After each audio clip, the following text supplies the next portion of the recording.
So we're very delighted to welcome you all to Expanding the Paradigm for Sexual Abuse Treatment, Psychedelics and Plant Medicines, MDMA, Psilocybin and Ayahuasca, with Dr. Alana Roy and Melissa Warner. I'm not quite sure why there's a countdown saying 9:56 on the screen, but hopefully we'll get rid of that. And we now have 108 participants, nearly 300 people registered for this webinar. Just to reiterate the point that Mind Medicine Australia does not encourage or facilitate illegal use of psychedelics or plant medicines. We're focused on clinical and legal use, only supported by the emerging science and legislative processes. We reserve the right to record this session, and we also would like to acknowledge the owners, the owners of the land, the Indigenous people, their elders past and present, in the lead up to all our events. And we thank all of you for being here with us tonight. Okay, so someone's saying they can't hear anything. Melissa, could you nod if you can hear me? You can. Okay, could someone help whoever's on the chat who can't hear? Okay, good. Good to hear that you can all hear. Okay, Ilan, if you could go to the next slide, thank you. So one of the reasons why we set up Mind Medicine Australia at the start of last year is because we have such an enormous epidemic of mental illness. And of course, the current COVID crisis and the recent bushfire crisis mean that these mental illness statistics are getting worse. A lot of people predict that these statistics will increase by 30% as a result of the current crisis. But before this crisis, 1 in 5 Australian adults had a chronic mental illness. 1 in 8 Australians were on antidepressants, including 1 in 4 older Australians. And over 45% of Australians will experience mental illness in their lifetime. Next slide, please, Alana. So we're an Australian registered charity seeking to broaden the treatment paradigm available to medical practitioners and their patients and improve treatment effectiveness by establishing safe, accessible and effective medicine-assisted psychotherapy in Australia for major mental illness. Our primary focus at the moment is on medicinal psilocybin and medicinal MDMA, but there are a number of other substances, medicines, which can be used to treat mental illnesses. And I think tonight you'll also hear about ayahuasca. Our goal is that these therapies become an integrated part of the mental health system. These medicines have incredibly high remission rates, up to 80% in some trials, which lead to substantial improvement on current existing treatments. Our goal is that these medicines are accessible and affordable to all Australians in need. Next slide. So we're in this situation where the current treatment outcomes remain inadequate. In fact, there's been no improvement in treatment outcomes over the past 50 years. There's actually been no innovation in treatment over the past 50 years. And in the case of depression, only 35% of sufferers experience remission from pharmacotherapy or psychotherapy. Many people relapse after treatments. Many people find that antidepressants only work for a short time, if at all, and then they are prescribed an increased dose or different medications. But in general, these particular medicines only suppress the symptoms and don't come to the real cause of what is causing the depression or the trauma that the patient is exhibiting. There's also many side effects of antidepressants. PTSD is even harder to treat. So a more of the same approach is not going to solve the problem. So the primary focus on 2 broad types of medicine-assisted psychotherapies are medicinal psilocybin for depression and potentially obsessive compulsive disorder and addiction. And psilocybin is now also being trialled for Alzheimer's and dementia, other addictions, and we're also seeing MDMA being used not only for post-traumatic stress disorder, but also a variety of addictions, including alcohol addiction. We're also seeing psilocybin being trialled for anorexia and eating disorders. The wonderful thing about these medicines is that they only require 2 to 3 dose sessions, in contrast to conventional treatments. So that's pretty remarkable, and the fact that people actually go into remission after only 2 to 3 sessions in combination with psychotherapy. The medicines are also considered very safe in a medically controlled environment and are non-addictive, which is reinforced by the fact that they're actually being used to treat addiction. Both medicines have been granted breakthrough therapy designation by the Food and Drug Administration in the US, and that designation is only rarely given to medicines that are considered vastly superior to current existing treatments. So Mind Medicine Australia is focused on 4 key strategic areas. The first of those is awareness and knowledge building. So events like this evening, webinar series, documentary screenings, our major international medical summit in November with some of the leading psychiatrists and researchers in this space, promoting and funding relevant novel research, and the setup of state and regional chapters throughout Australia and New Zealand and potentially Asia as well. We've also just launched a certificate in psychedelic assisted therapies for therapists, doctors, psychiatrists, psychologists, drug and alcohol specialists, mental health nurses, and so on. And we're starting to receive many applications for people who want to become certified psychedelic therapists. This will be the gold standard course for anyone wanting to practice using these medicines in this region. We're also looking at setting up an Asia Pacific Centre of Excellence for applied research and development, supply chains and agribusiness, education of health and allied health professionals, and looking at a rollout strategy of clinics, as well as looking at the preferred legal and ethical frameworks for these medicines, and our psychological support services service program, which Dr. Alana Roy, who's presenting tonight, will talk about further. Our focus is wholly clinical, and it's really important that we do not advocate for recreational use at all. So I'm really pleased tonight to welcome 2 very clever ladies who we're proud to work with at Mind Medicine Australia.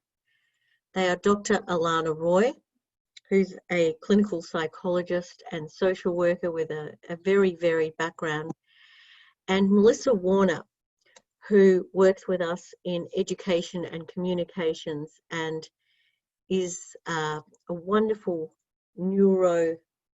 what do I call you, Melissa? You have to unmute yourself. I never know your exact qualifications. What is it? A wonderful neuroscientist. A wonderful neuroscientist. So she knows all about those wonderful neural pathways. So we're delighted to have with us tonight Melissa and Alana, who will take you through this presentation, and then we'll have time for a Q&A straight after that. And we already have some questions that have been submitted. If you have more questions, you can add them to the chat after the presentation.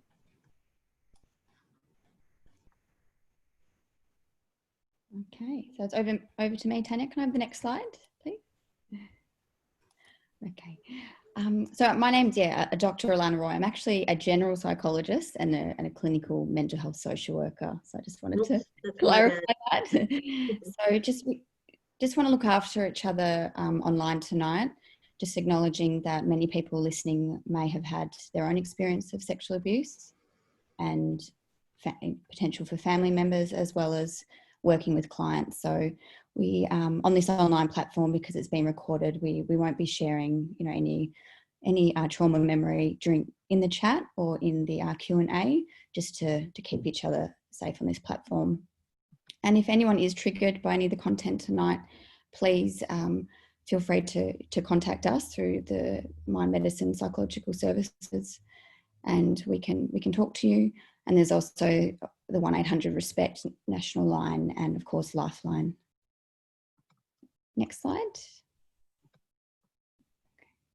So as many of you may know from personal experience and living in this world, that sexual abuse is rampant. It is actually the silent pandemic, with 1 in 5 women experiencing sexual violence at some point in their life, and 1 in 22 men. We know that nearly 50% of people who experience sexual abuse go on to have chronic PTSD, which is extremely difficult to treat under the current mental health paradigm. That's why these medicines are so hopeful and promising, particularly in the space of sexual abuse trauma. Next slide. We know that for victim survivors, there are so many barriers to recovery. The society that we live in tends to really shame the victim, makes it very difficult for people to speak out about sexual abuse, and the criminal justice system is appalling, with very few people getting convicted, and the actual crimes tend to be really, really minor punishments compared to the actual the toll that it takes on a family, on the intergenerational trauma that is passed down, as well as the overall toll to the mental health system. Victims are often put on trial, and it is one of the only crimes where the victim has to prove that the crime happened, that proves that they were raped. So as you can imagine, this causes absolutely devastating effects on our society. Next slide. So I will pass you over to Melissa for the next part of this presentation.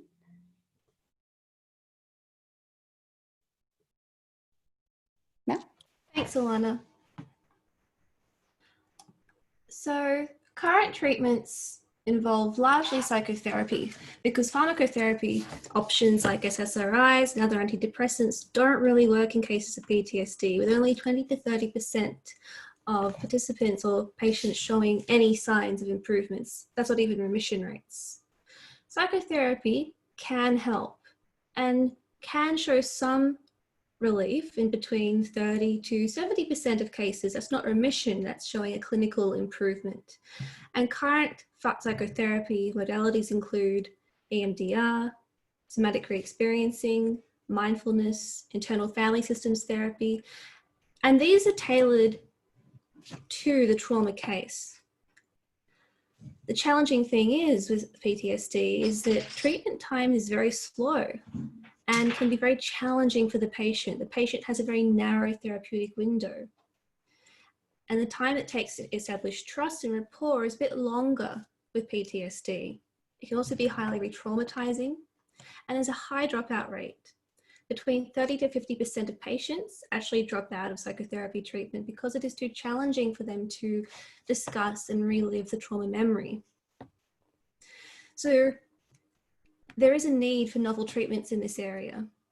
Next slide, please. And there is a new frontier currently being explored and expanding, and that is psychedelic-assisted psychotherapy. And psychedelic-assisted therapy is not simply a pharmacotherapy, it really is a combination of the psychedelic and the therapeutic environment that act together to move patients forwards. We often say that medicinal psilocybin and medicinal MDMA act as catalysts for psychotherapy.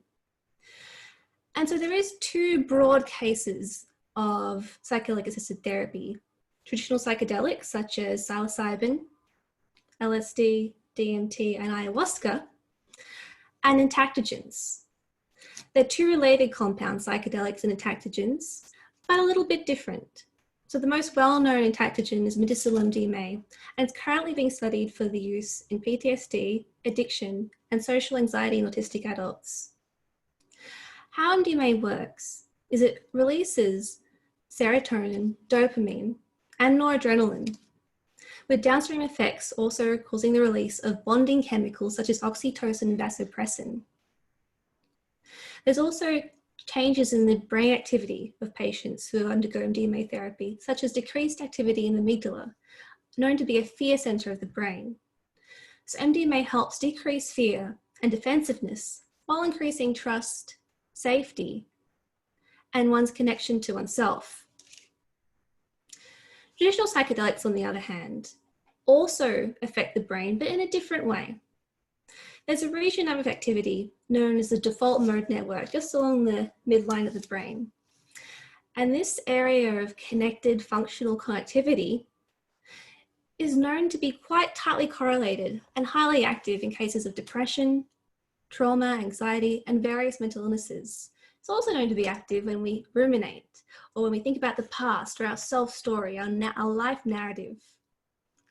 And what we see under psychedelics is that patients are able to break out of this rigid way of thinking, of their self-story, and there's a quieting of the default mode network. And ayahuasca is a traditional psychedelic, but it's quite unique, and it is a blend of two compounds of DMT and MAOI, both derived from plants. MAOIs are a form of antidepressants, and they do increase serotonin and other catecholamine neurotransmitters in the brain. But what it does do is it allows DMT to be active in the body for much longer. And we know that through studies of ayahuasca, and this is similar to psilocybin as well, that there is a brain state related to dreaming that occurs. And this may give patients access to subconscious liminal material. Next slide.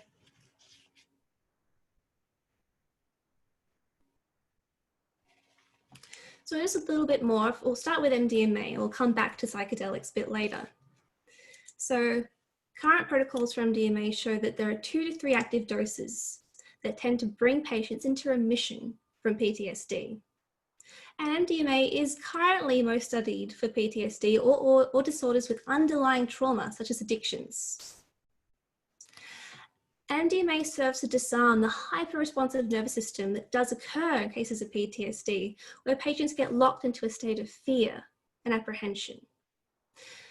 And by relaxing the nervous system and processing these memories in a therapeutic setting, they can be re-encoded in a state of love and acceptance with the support of a therapist. And of the phase 2 trials from MAPS, there is currently a 54.2 remission rate that has been observed. So it's very hopeful. Next slide.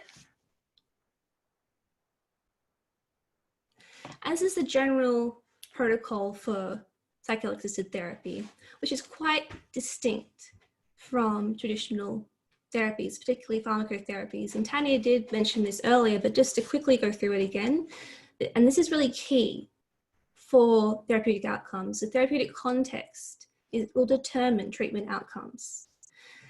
So there's preparation, where the patient will get to know their therapist, create a bond, and also be taught about the medicines. The acute medicinal experience, which provides an opportunity for patients to reflect and integrate these experiences in a receptive, flexible, open state. And finally, the long-term integration, which occurs after the medicinal experience, where patients implement their insights. Next slide. So how about MDMA-assisted psychotherapy for sexual trauma? Well, Rick Dublin, Executive Director of MAPS, has said that what we've learned so far is the cause of PTSD is not related to the treatment method. What that means is that whether it's childhood sexual abuse, adult rape and assault, combat, military combat, accidents, something about trauma, regardless of what caused it, when it turns to chronic treatment-resistant PTSD, the treatment that we offer works regardless of the cause. But how about specific research for sexual assault? And there is that. Next slide. There was one trial in 2008 that took 29 subjects with doses ranging from 50 to 150 milligrams through a treatment protocol of MDMA assisted psychotherapy. Unfortunately, due to political pressure at the time, the trial was closed early. However, there were 6 patients treated, all with highly positive outcomes that lasted several follow-up sessions. And what was observed was that traumatic re-experiencing the trauma during the session was low, dissociation was low, and that those with sexual trauma tolerated MDMA really well. But further research is required to understand how to support survivors of sexual trauma. Next slide. Because it's not so simple as you simply take a psychedelic or MDMA and feel better. It's not a magic bullet. There's a container that must be created for people to move forward and connect to themselves. MDMA allows patients to feel safe again and reintegrate trauma memories. Flashback cease and patient experiences less dissociation. Remission rates from PTSD are high. But how about the variety of behavioral strategies and physical changes associated with sexual trauma? These include withdrawal from social contacts, either inhibited or risky sexual behaviors, fluctuation in weight, and a dysregulated immune system that can lead to chronic inflammation and also autoimmune disorders. When trust is broken with an individual, this can spread to others, and relationship formation can be really challenging for those who've experienced sexual trauma. Behavioral strategies need to be changed, need to be reset after an assault. And how can we do this? There is a potential that psychedelics such as psilocybin and ayahuasca would support integration and behavior change with those who've experienced sexual trauma. Next slide. So going back to psychedelics and what they may be able to offer this treatment paradigm.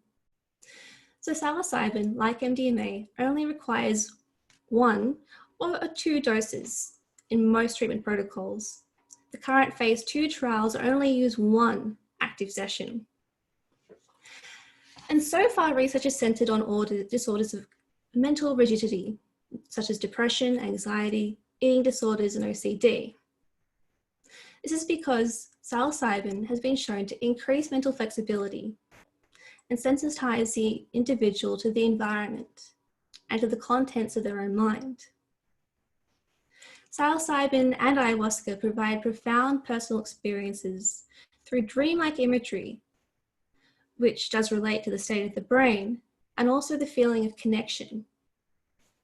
And it's been proposed that the window after the acute session, when integration occurs, is an opportunity for the therapist to work with the patient while they're more open to change.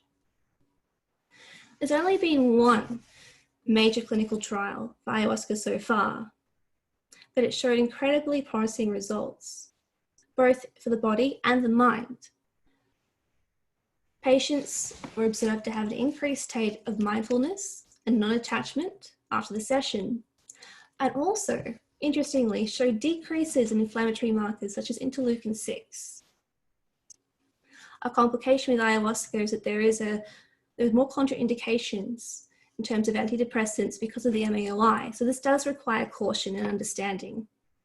Next slide.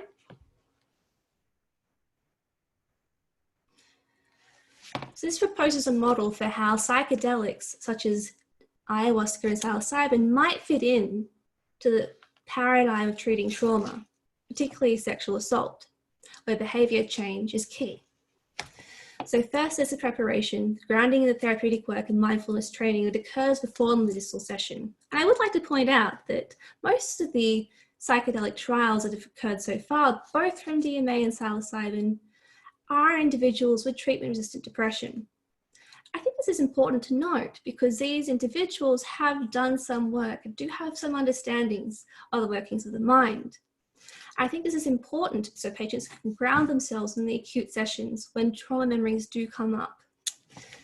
The next stage, MDMA assisted therapy, may help an individual recontextualize the trauma memory, shift their nervous system to a state of safety and acceptance, and will bring their PTSD symptoms largely into remission. the maladaptive behaviours may remain. With psychedelic-assisted therapy, with the increased self-awareness and cognitive flexibility that these states allow, a therapist and a patient can work together to address maladaptive strategies, and the patient can experience greater connection to the self and to the natural world, which will be key in overcoming any social isolation. And there may possibly be the immunomodulatory and anti-inflammatory effects that psychedelics also provide. And then integrating all of this into a new normal, again, with continued therapy and behaviour change. Next slide. So Lara and I will share this slide together. I'll talk about the first 2 points before passing over. So there are risks that are involved with psychedelic-assisted therapy, and particularly with trauma, such as sexual trauma. For psychedelics in particular, there's the issue of dissociation.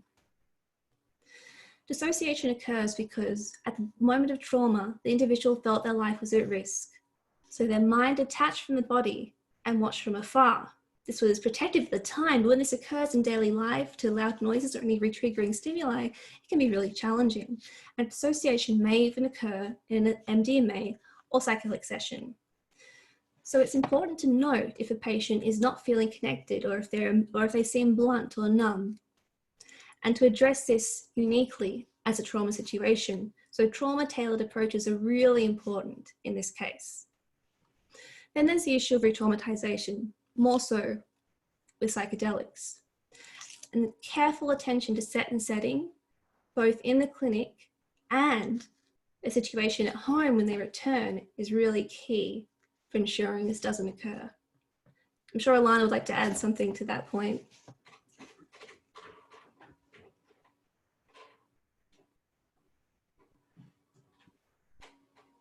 Thanks, Melissa.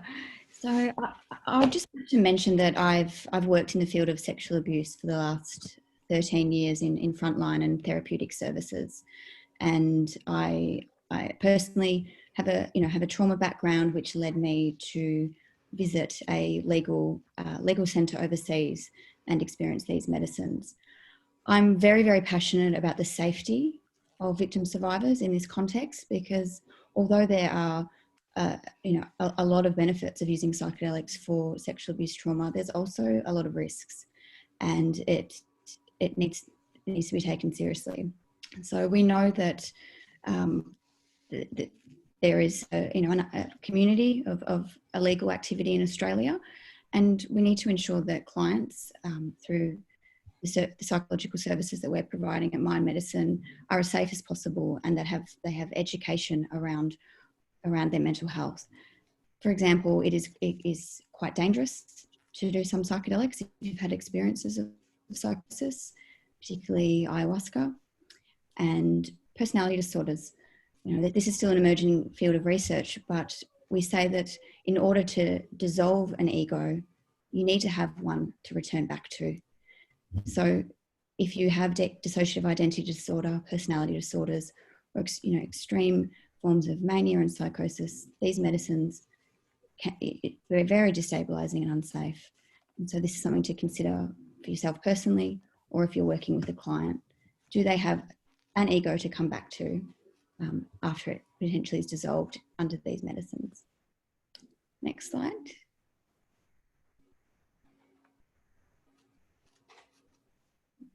And I'm speaking to both practitioners, also victim survivors. So it is really important that we have open and honest discussions about the laws in Australia about these medicines and the implications for doing these medicines for our work and personal life. We need to have educated discussions around our rights to spirituality, freedom of consciousness, and the variety of legal centres around the world, and also the work that Mind Medicine is doing to try and make these medicines legal in a clinical setting. Ensure that when you're going to consider doing these medicines, that you're investigating reputable centres and establish professional partnerships with care team, particularly if you've got a sexual abuse trauma history or early childhood sexual abuse. Going overseas into the Amazon without support can be very, very unsafe. And it's really important that you have someone who is able to screen properly for things like dissociation, mania and psychosis and suicidal behaviours, because although we know that these medicines, are very helpful for addressing suicide prevention and depression, it can also trigger. It can trigger memories. It can trigger traumas that we didn't know we had. And if we don't have that safe container around us, there are risks. Okay, next slide. I'd like to share the work, the PhD of Westrom and others around integration, and particularly with sexual abuse trauma, aftercare immediately after a psychedelic experience is crucial. Someone could have remembered the trauma, felt it deeply, become aware of new offenders that they weren't aware of, felt unsafe in the room because they'd been out of body. And it's really important that as a therapist or a practitioner that they are told about the importance of physical grounding after a ceremony, physical reassurance, having the practical food, water, warmth, a safe home to go to, ensuring that people's basic Maslow hierarchy of needs are maintained, that they have a safe home, that they have a support network that they can go to, because this is big work to venture into if they don't have those basic structures in place. Encourage the victim to refrain from rushing into old stories and beliefs straight after a psychedelic experience. Encourage them to sit with the felt sense, the emotion that they've just experienced, which they may have been blocking their entire childhood. Sit with the emotion and try and process it through journaling, verbally recording their experiences, mandalas and other creative forms of insight, processing those insights. Encourage the victim to avoid emotionally charged discussions with people. So, for example, if they've just come out of an experience, they may want to tell everyone about it. They may want to confront the offender, in their family or in their life. Encourage them to hold that containment safely in therapy, and give some time to just focus on being gentle with energy and those basic physical first aid. Okay, next slide. So this is within 6 to 24 hours after a psychedelic experience. Encourage the victim survivor to be really aware of how vulnerable and sensitive they might be to touch, to smells, to sounds, to judgment. If they might be processing really raw emotions, and that it's okay if they're heightened, and that it will ease, and just that they need support to contain that sensitivity. Keep encouraging them to focus on self-care and grounding rituals, helping them to ground in their body, healthy touch, potentially avoiding sex during these early stages of integration, with having processed so much in their journey, just really helping their body to feel safe and tapping into that felt sense and those emotions that they've processed. Be really mindful of mood changes and sleep during this time, within a couple of days after a journey, because mania and depression, suicidal thoughts, they can escalate for some, and particularly the bigger medicines, potentially with ayahuasca. Just having the support, good sleep, good food, and grounding activities, and refrain from rushing back into normal life too quickly. This is massive work. If someone went in for an open heart surgery, they would recover in hospital and have a whole care team looking after them. If someone goes into, open trauma work with these medicines, take the time, recover, rest, ground, and have a care team around you. Be mindful of oversharing. Again, if when the memories come up of specific trauma events, be careful who you tell, because as we know, victims get shamed, they get disbelieved, judged very quickly. That cathartic process can be shut down by people who aren't able to hold trauma. So having one or two people that that you can trust, that will be able to hold the memories that you've just processed. Just be mindful of the potential crash after the bliss. The psychedelic journeys are profound and complex, and there can be profound bliss and healing, but then there can be a crash, and that's where the therapy comes in, to really hold and remind the victim of what did they actually learn in their journey. And although they have dipped back into some pain, to keep processing and be mindful of the progress that they have made. Okay, next slide. So about 1 to 3 days after the journey, try and encourage, you know, either yourself or the victim survivor to think of one thing that they can take from that journey, that they can put into action from their experience. So it might be more self-love, that they've processed the shame and the sexual abuse was never their fault, that they need to have safe boundaries with people in their life. You know, taking one concrete message and trying to enact that, and having a therapist that can work with you to keep you accountable, keep you checking in with those insights and grounding you back into reality. You know, soak up their assurance, you know, that you are okay, that you're back and that you did it, because for some people going into their childhood trauma through medicines, you know, MDMA, psilocybin and ayahuasca can be deeply profound and very frightening, and the courage that it takes to have survived sexual abuse and to then visit trauma in your mind is profound, and you should take some real courage in that. Be mindful of you know, non-judgmental approaches. Be around people who are sensitive and compassionate, and really be careful with your energy as you process this sexual abuse trauma with the medicines. Yeah, be really mindful who you spend your time with those couple of days after a journey. Okay, next slide.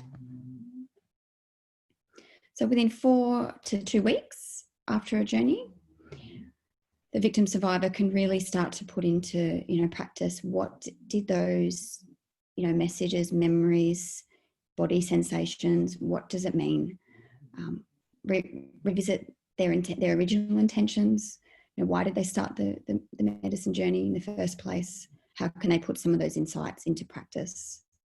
And continue monitoring how much you want to engage with the outside world, particularly if there's trauma in the family or if there's still offenders in the family, which for many people there are. They have to, you know, unfortunately learn to live with people who've hurt them. And when you open yourself up to this deep transformative work, it can be very challenging to then go back in to unsafe environments, and that can be really amplified. So encourage your client or yourself to really protect yourself, ground yourself with creative expression, self-care, and daily rituals that connect you with your body and your sense of self. Be really careful with old narratives and stories that can come up, because when you activate, I guess, reset the brain, but also process, you know, trauma memories, old narratives can come up. You know, I deserved this, or it wasn't that bad. You know, I should have told earlier. All those common, you know, deeply painful experiences that victims go through. Just be mindful that the medicine can still be working its way through that pain afterwards, and having a therapist there to support you to challenge those old narratives and remind you of the insights that you've gained from the medicine journey. And be mindful of disengaging with therapy at this point between the weeks after a journey. If the plan was to see a therapist, be really mindful that you don't disconnect. Stay connected and stay on track with your intentions and goals. Next slide.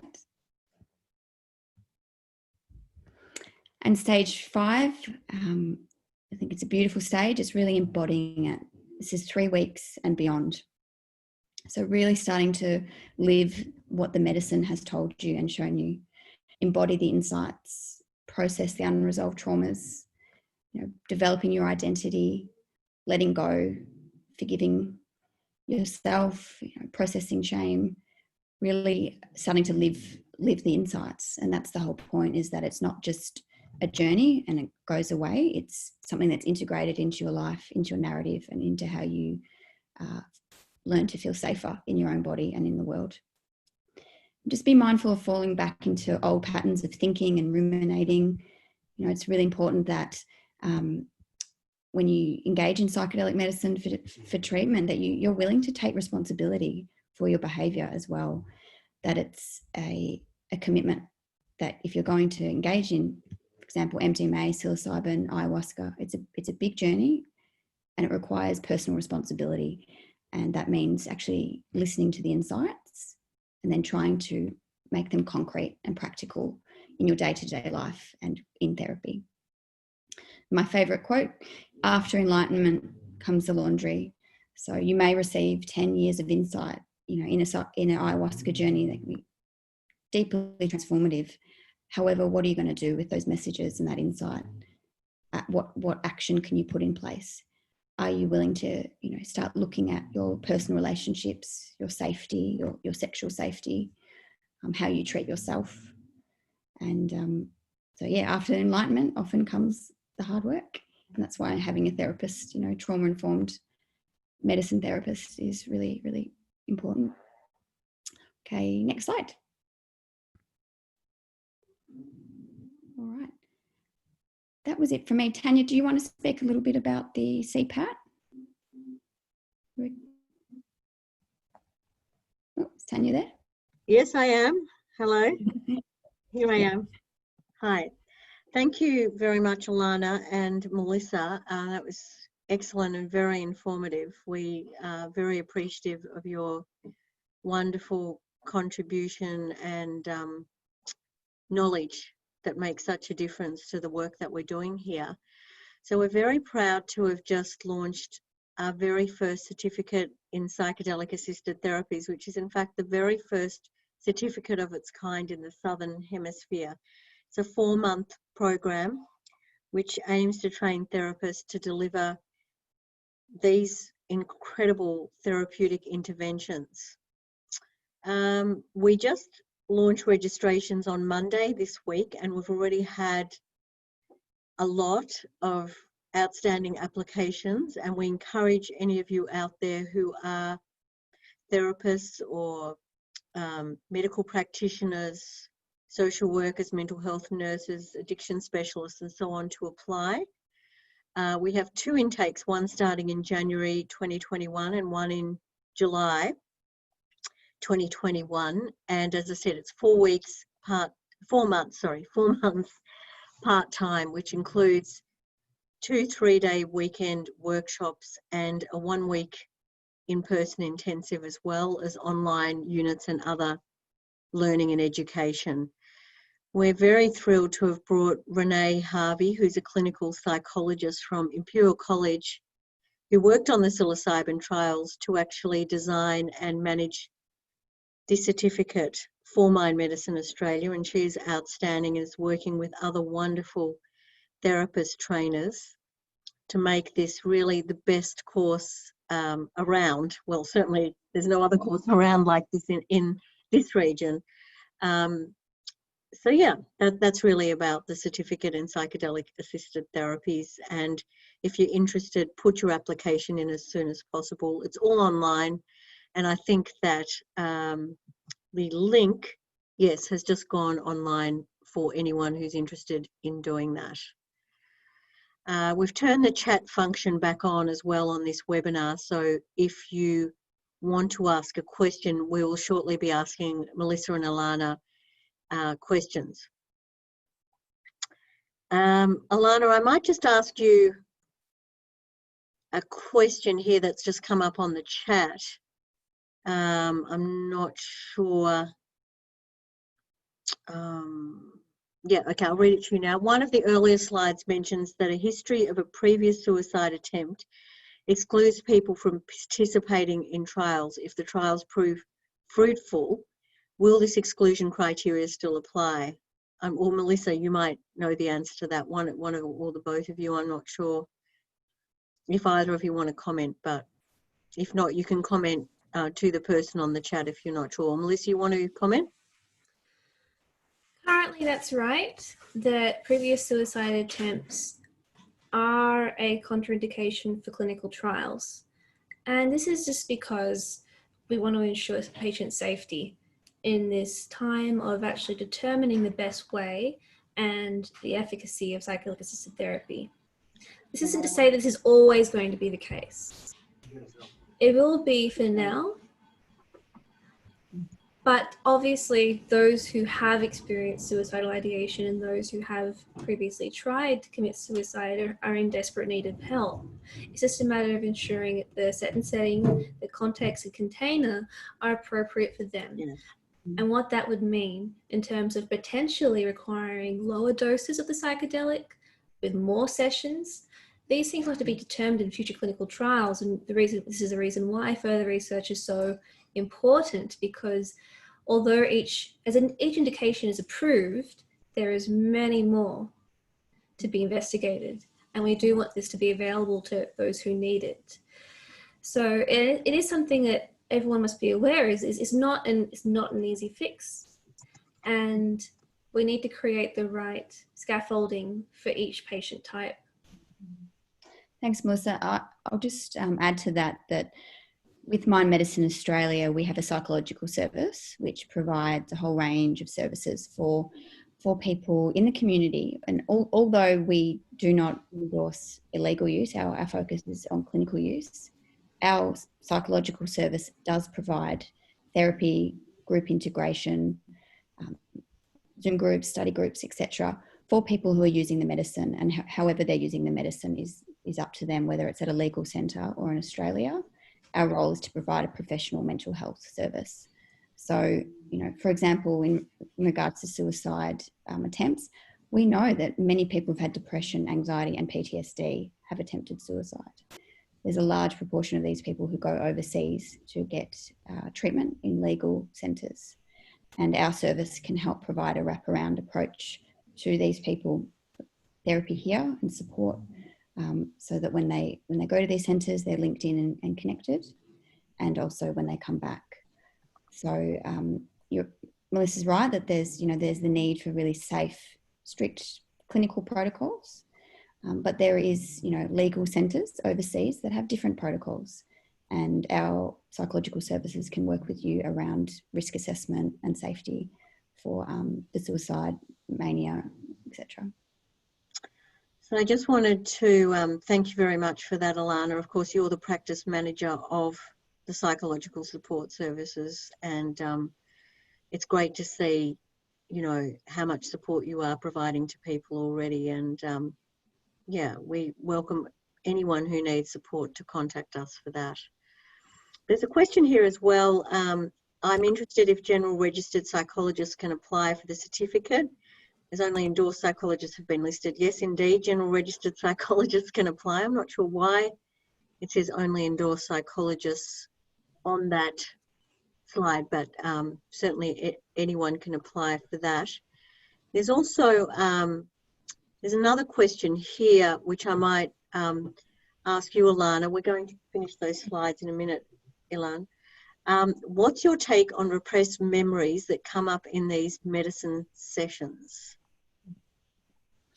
Yeah, look, it's really complex, and I would recommend that if anyone is going through a legal process through the courts or providing statements, that they potentially refrain from using psychedelics during a time which is requiring the victim survivor to give evidence. I think it's a really risky time to be going, opening the mind, opening the consciousness into, this work if you're going to be in court and working closely with lawyers, etc.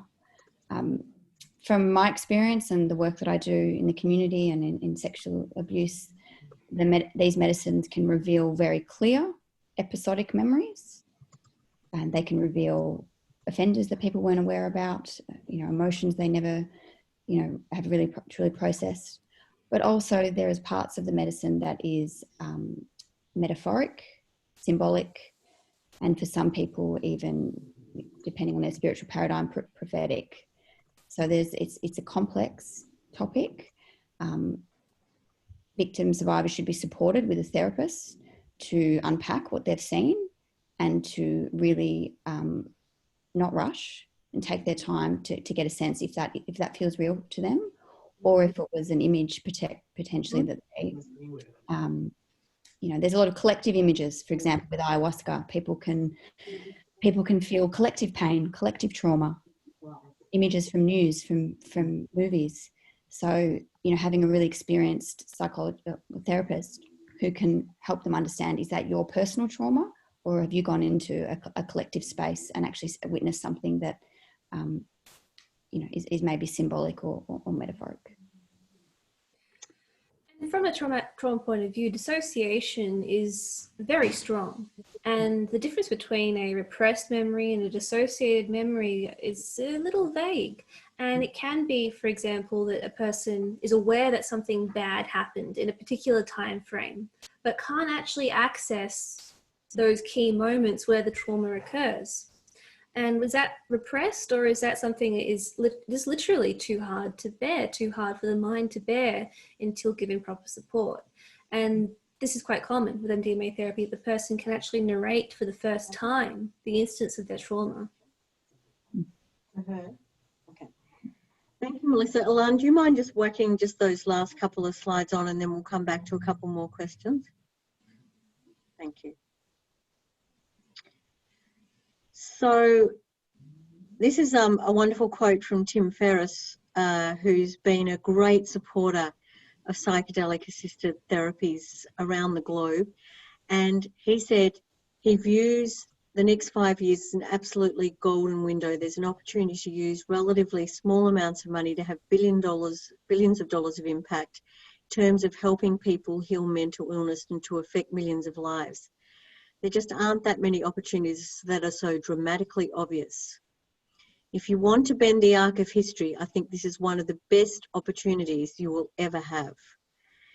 And we encourage all of you to support us here at Mind Medicine Australia. We're a small charity doing big things, and we do need your support. Next slide, please, Ilan. So how can you help us? Start conversations and share the information that we're sharing with your contacts. You can volunteer, and we have a wonderful volunteer team, not just in Melbourne in our head office, but we also have people all over Australia who are helping us in different ways. You can also join our state and regional chapters, or if you're in an area where we don't have a chapter, you might like to start your own. You could read our educational content and share that in our social media posts. Talk to your doctors, psychiatrists and other medical professionals so that they get up the learning curve about the science behind these important therapies. And of course, fundraise and donate to support this work, because we've got a huge amount of work to do to make sure that these medicines become accessible and affordable to everyone who needs them, and that's millions of people. Talk to your local members of parliaments, keep attending our webinars, our events. Hopefully we'll all get back to some live events soon, and our summit. And the next slide, please. And this is about our summit. So we're holding a 2-day international summit on psychedelic therapies for mental illness in Melbourne in November, preceded by a 2-day pre-summit introductory workshop program in psychedelic therapies for therapists, health professionals and other interested members of the public. If we're not able to do that summit in November due to COVID restrictions, then we will do it in early 2021. But at this stage, we've sold over 350 tickets, and we very much hope to be able to do this event in November. And this is just the incredible lineup of speakers and presenters from all over the world who are coming to Melbourne to be part of this. And we really encourage you to register and join us for what's going to be a very, very exciting summit. Yes, upcoming events. So our next main event is an actual virtual fundraising screening event on Wednesday, the 17th of June. It's a Trip of Compassion, which is a superb Israeli documentary about MDMA-assisted therapy for PTSD. It follows 3 patients who are going through the therapeutic sessions, the 3 therapeutic sessions that are part of the protocol. And it follows them through in a most powerful way in the therapy room in the hospital. So you actually see the therapy taking place with the therapists, and you see the incredible outcomes of these groundbreaking therapies. It's highly recommended, and we really invite you to join us. We'd love to get 500 people to that event. And we're very thrilled to announce that we have Ben Sessa on the Q&A panel for that particular event. And Ben is one of the leading psychiatrists in this space, particularly expert on PTSD, alcohol addictions, and a whole range of other things. So he will be wonderful and is joining us from London for that event. And here you can see again the introductory workshop, the summit, and the certificate in psychedelic assisted therapies, which is now open. And we look forward to starting to announce some in-person events, both in Melbourne and around the nation, with our various chapters for Mind Medicine Australia as well. So we'll go back to the full screen now. And here we go. Let's see what other questions we have on our chat. And at this point, we generally like to open the floor to people who want to do, I think it's called wave your hand. Is that what we call it, Ilan? And Melissa, you might like to keep an eye on people that wave their hands. We also have a question here that's another pre-submitted question. So we have all sorts of questions from people wanting to join in a trial of psychedelic treatment for PTSD or persistent depression.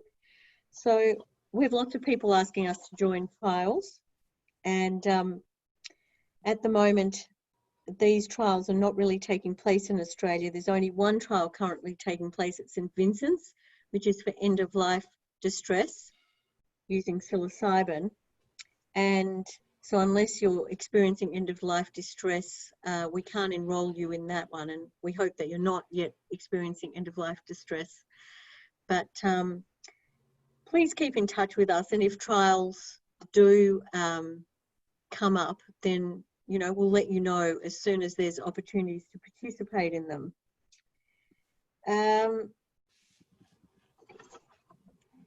Okay, here's a question for Alana or Melissa. So we know that psychedelics are generally good at healing trauma. This is from Dr. James Linden. Hi, James, from Ireland. We have people from all over the world on this call tonight, so it's wonderful to hear from you. Generally good at healing trauma. However, often the experiences relived or envisioned during a journey are not accurate and can regularly be considered to fill the trickster role in our minds. Given the immense ability of humans to change their recall memories, is it appropriate to uncover repressed trauma with such an imaginative process? Alana, that one may be for you. And this is why it's really important for, particularly with sexual abuse trauma, to have a therapist with you that understands medicines, because it can get pretty confusing, overwhelming, going into your own pain and the collective pain, and not every single part of a psychedelic journey needs to be, nor should it be taken literal as fact. And I think that's why it's really important before going into this space that people read widely, are aware of the archetypal spaces they can enter, collective unconscious, and and to be careful if they're searching for fact and episodic memory, they need to spend some time being realistic with that, because they're more likely to be able to process core emotional responses than the exact episodic memory. For some people they do, in all honesty, some people get very clear memories of childhood trauma and traumas. For others they don't, they get fragmented elements, and that's why there needs to be a therapeutic container to help them sit with what lessons can they get from that journey, and how much emotion were they able to sit with, and what insights can they get from that experience. And just another question, this is from James also. I might direct this one to Melissa. Melissa, is therefore DMT, ayahuasca, pharmahuasca a gentler or more feminine route than psilocybin, which can often be traumatic in its own right? I think this is where I come back to set and setting in the environment, because I feel that both of those compounds can be either or. Both either psilocybin or ayahuasca could be described as soft, warm, loving, or more instructive and demanding. There's both aspects, and all those things are aspects of the psychedelic experience, because when you hold a mirror up to yourself, which is kind of what psychedelics do on an experiential level. Stan Grof, a famous psychiatrist early in the psychedelic research, described these compounds as what the microscope is to biology, what the telescope is to astronomy for the mind.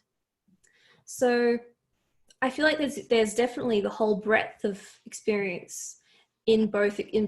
I think one difference is that ayahuasca or pharmahuasca can be a bit, and DMT can be a bit harsher on the body potentially.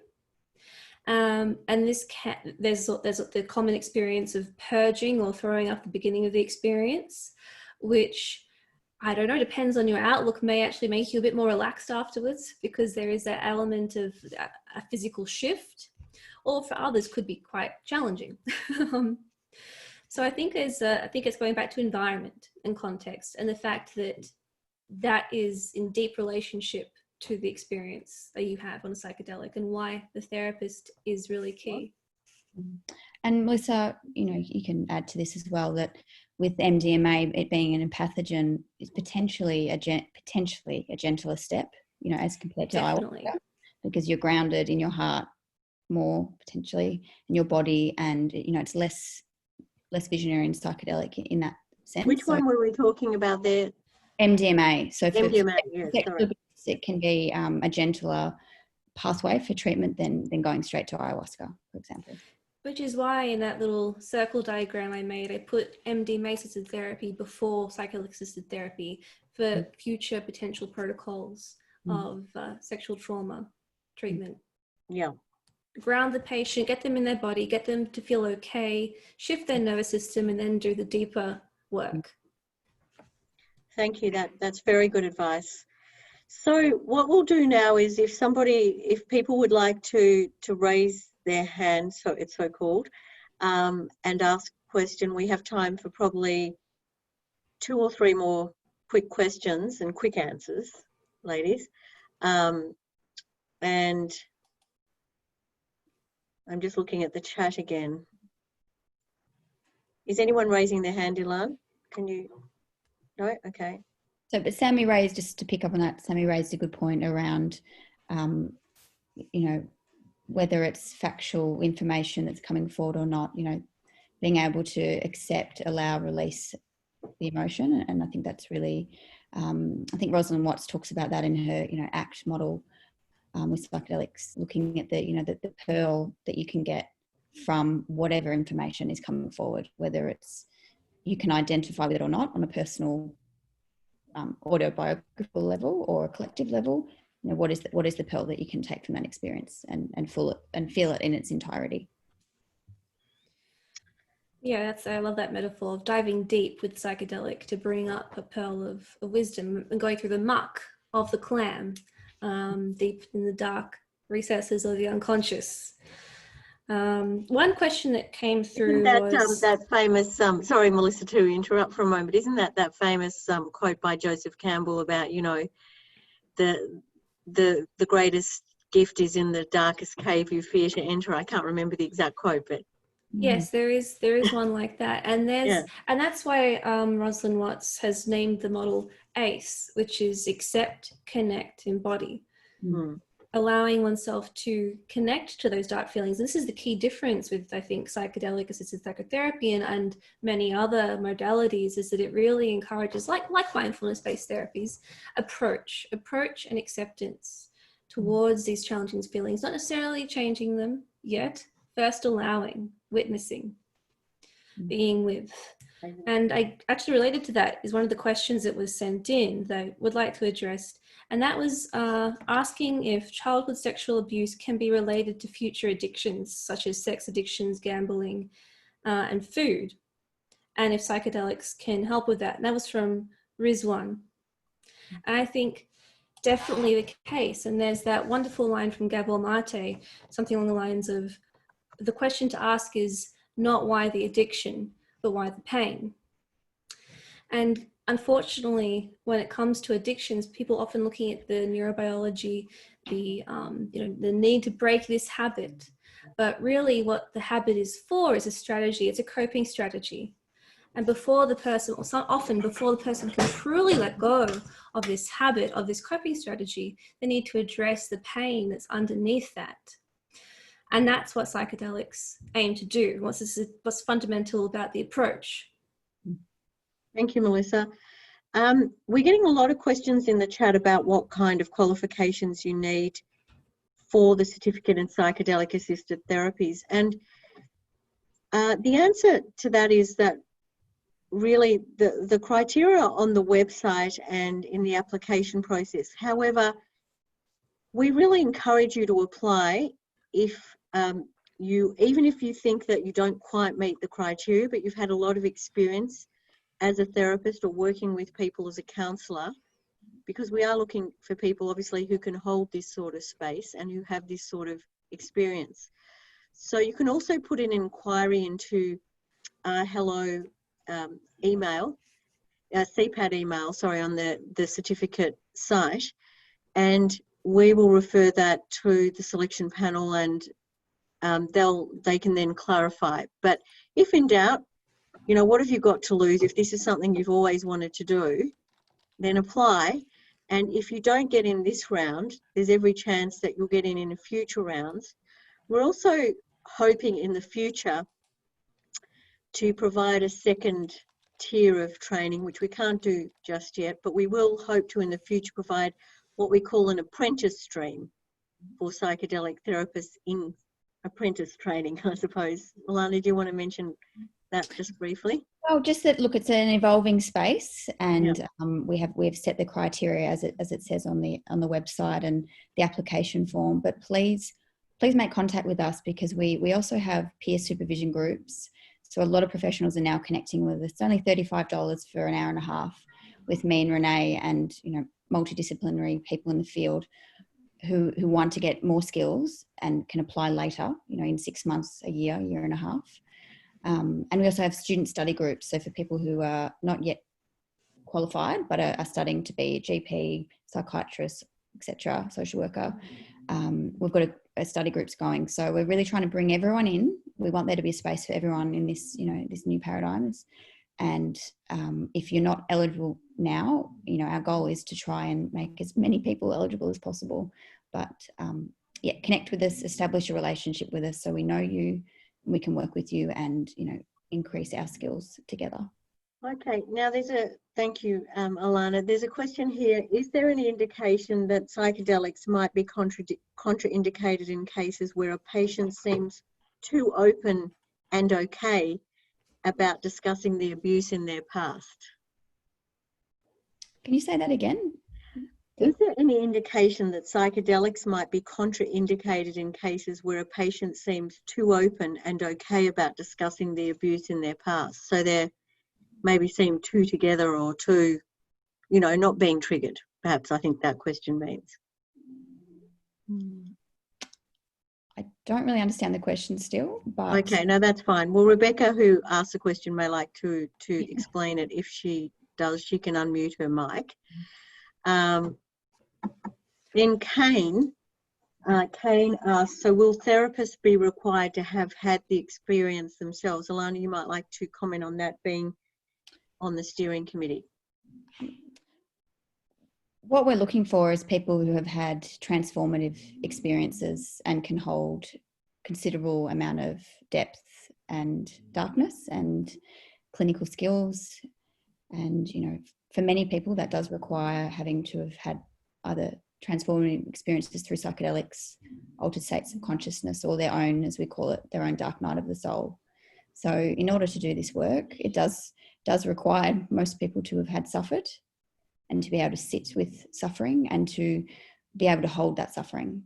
So that's what we're looking for, that level of depth and integrity in the work. And as Kane says on the chat, that could be holotropic breath work, could also be a wonderful way for people to, yes, you know, to work in an altered state, to yep. access some of these, you know, these different consciousness levels and so on. So, yeah, but we would encourage, if that's your experience and that's your only experience, we would encourage, you know, becoming part of a study group or the peer supervision circle, because you know, the complexities and the nuances of these medicines is different from holotropic breathwork and requires that foundational knowledge. okay, so are there any other questions before we finish up now? We're going to finish up in a couple of minutes now.